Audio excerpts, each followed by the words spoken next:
بسم الله الرحمن الرحيم. الحمد لله رب العالمين الرحمن الرحيم، وصل اللهم وسلم وزد وبارك على محمد المصطفى الأمين وعلى آل بيته الطاهرين الطيبين ومن تبعه بإحسان إلى يوم الدين. أحبتي في الله، سلام الله عليكم جميعا ورحمته تعالى وبركاته. حياكم الله وبياكم في هذا اللقاء الطيب المبارك بإذن الله. نفعنا الله وإياكم بخير القول والعمل، ورزقنا البصيرة في القول والعمل، اللهم آمين. أحبابي، في هذا اللقاء حبيت أكلمكم عن هذه الصورة الجميلة، صورة الضحى.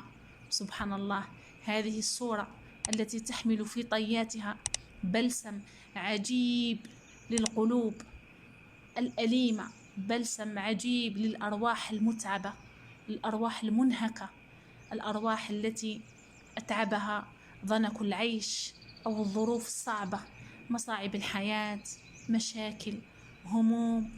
سبحان الله، هذه الأرواح كلها يبغى لها طبطبة ربانية، طبطبة وحنان إلهي. سبحان الله، نجده في هذه السورة. سبحان الله، كلماتها هذه السورة وحروفها شفرة. لو كان فيه الآن في هذا الزمن علم يكتشف أنه فيه شفرة وموجات للحروف والكلمات، لكان القرآن سبحان الله يحتوي على أكبر وأعجب وأعظم شفرات التي تشفي الروح وتشفي الجسد.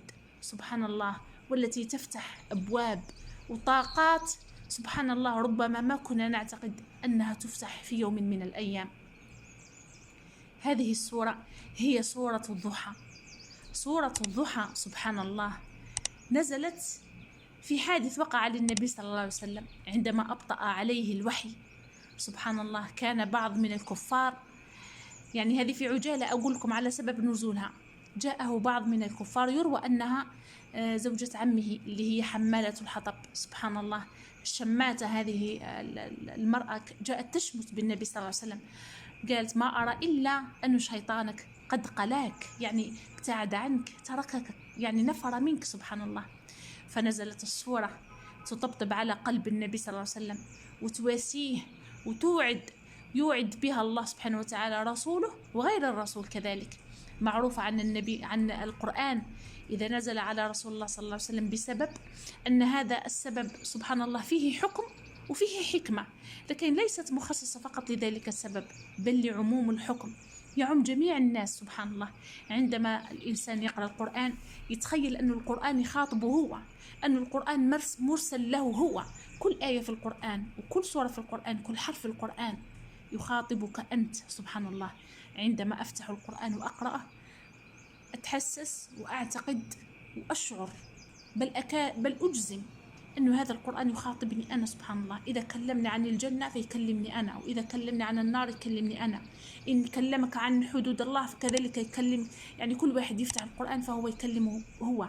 سبحان الله، أن يكلمني عن حدود الله، عن وعود الله، عن بشائر الله، عن الحنان، أتلمس الحنان ومعية الله في القرآن الكريم بصفة عامة. ومن بين الصور التي فيها سبحان الله نفحات من الحنان والطمأنينة، سبحان الله، عجيبة عجيبة هذه السورة، سورة الضحى. سورة الضحى رسالة لكل من عنده مصايب. اسمع ماذا تقول الضحى. يقول الله سبحانه وتعالى بعد أعوذ بالله من الشيطان الرجيم: بسم الله الرحمن الرحيم، والضحى والليل إذا سجى. الضحى هو مطلبنا جميعا. الضحى هو أول النهار، عندما ترتفع الشمس تشرق الدنيا بالأنوار. كلنا نريد في حياتنا أنها تكون مشرقة منورة كالوقت الذي هو وقت الضحى، هو عز الوقت، هو صدر النهار، هو سبحان الله الوقت اللي فيه الأمور كلها منورة، ما في شيء مخفي، كله تمام والدنيا جميلة في هذاك الوقت. سبحان الله. والليل إذا سجى، الليل إذا عم وغشي، هذا الليل إذا عم على الكون وعلى الأرض، على كوكب الأرض. كذلك تشبيه رباني لليل الذي يعم على النفس. الليل إشارة لظلمة المشاكل وظلمة المصائب.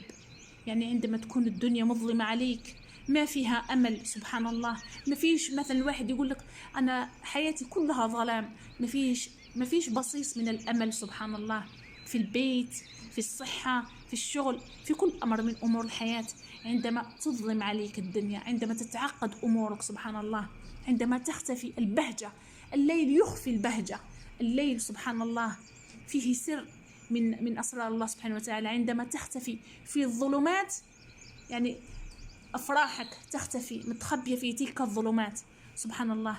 يأتي الله سبحانه وتعالى في هذه السورة يذكرك أنه مهما طال هذا الليل إلا أنه فيه ضحى، فيه نور سوف يشع، سوف تنقشع هذه الظلمات، سوف تنقشع هذه الظروف السيئة.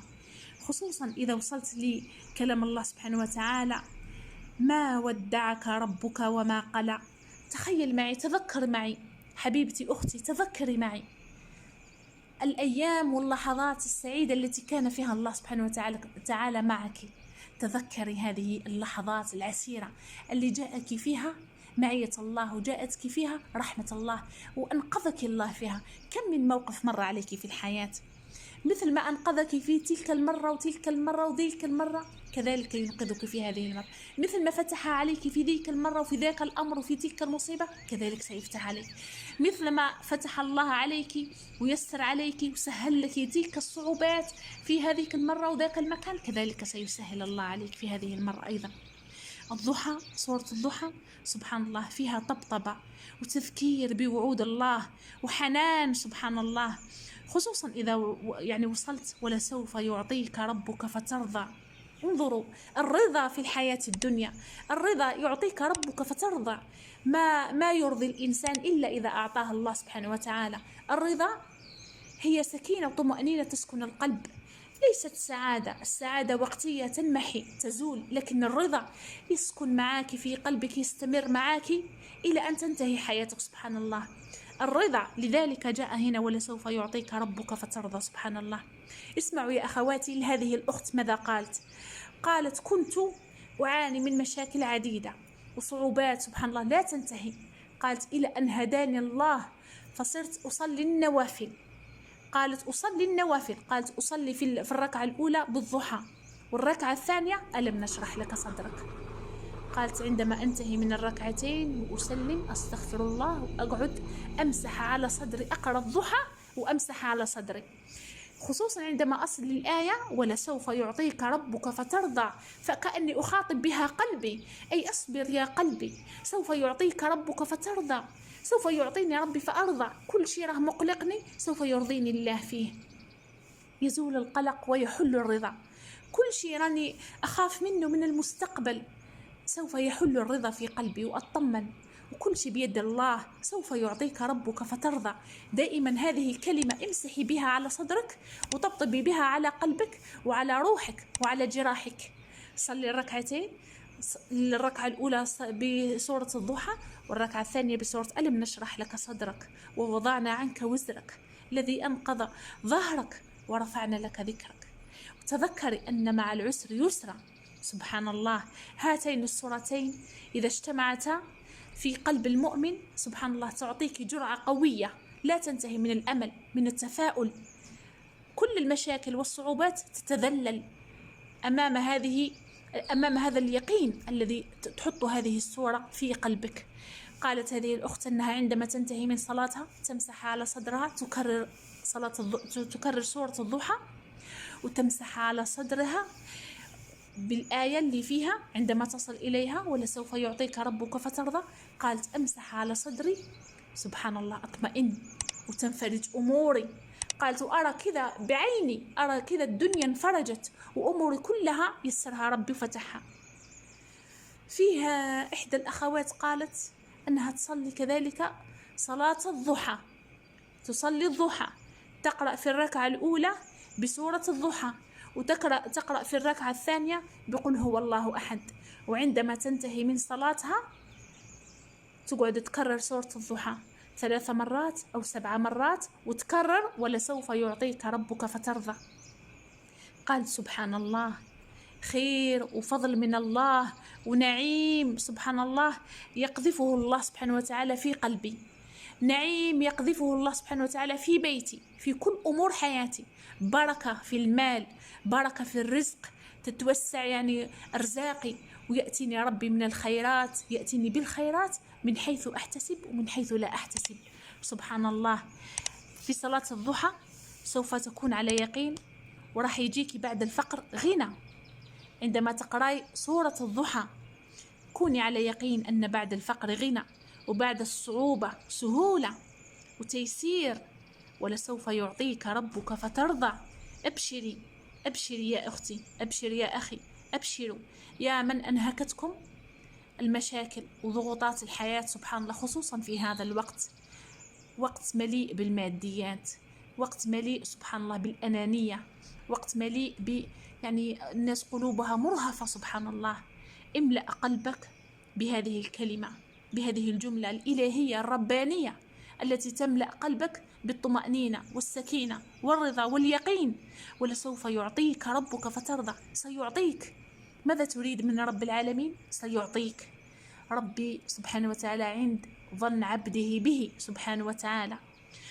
فخلي ظنك بالله جميل، وخلي ظنك بالله مرتفع. خلي سقف ظنونك بالبشر خليه مرة متدني حتى لا تنصدم فيهم، أما سقف ظنك بالله سبحانه وتعالى خليه مرتفع. كل ما رفعت سقف ظنونك عند الله جاءك من الخير ما يدهشك بالله سبحانه وتعالى بعطائه، لأن ربي سبحانه وتعالى هو المدبر لأمورك. لا تستعجل، لا تستعجلي يا أختي تقولي أنا سويت وعملت وقمت وعملت لكن ما نلت. لا تستعجلي، ربي سبحانه وتعالى هو المدبر للأمور. يعطيك في الوقت المناسب، ولسوف يعطيك ربك فترضى. في الوقت المناسب يأتيك الله سبحانه وتعالى بما تأملت وبما أحسنت به الظن وبما كنت فيه على يقين أن الله سبحانه وتعالى سيأتيك به. هذه هي سورة الضحى، جرعة جميلة جدا وجرعة قوية جدا من الأمل، السعادة، التفاؤل، تملأ القلوب التي فتحت ذراعيها لهذه السورة، لحروفها، لكلماتها، صدقت كلام الله، صدقت وعد الله. والضحى، شوفوا أقسم الله سبحانه وتعالى والضحى والليل إذا سجى. أقسم الله سبحانه وتعالى في هذه السورة بالعطاء، بالخير، بالبركة، بالرزق لكل من وثق في الله سبحانه وتعالى وصدقه بيقين تام. فالله سبحانه وتعالى كريم، يداه ملأى، خزائنه تملأ السماوات والأرض، ونحن خلق من خلقه سبحانه وتعالى. فاللهم يا رب العالمين أعطنا وأرضنا وشفع رسولنا فينا. اللهم يا رب العالمين أعطنا وأرضنا وشفع رسولنا فينا. هذا والله تعالى أعلى وأعلم، وصلى الله على سيدنا محمد.